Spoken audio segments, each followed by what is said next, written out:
della poetessa Filomena di Sarno. Mamma,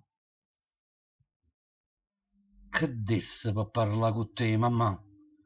A quando non ci stai, sta vita mia non è più la stessa cosa e sta realtà spesso mi fa venire la malinconia. Parlavamo affacciati a sto balcone. Quanto tempo è passato? Pare ieri. Ti raccontavo tutto, ogni emozione. E tu mi rivi un consiglio vero. Più passa il tempo e più sento la mancanza. La voce tua, di un gesto, una carezza.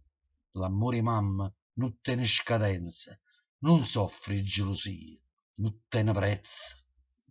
Quando la tristezza piglia sopravvento, chiudendo l'occhio, cerca la sensazione e dovrei soltanto in un momento, vicino a me, affacciata a sto balcone.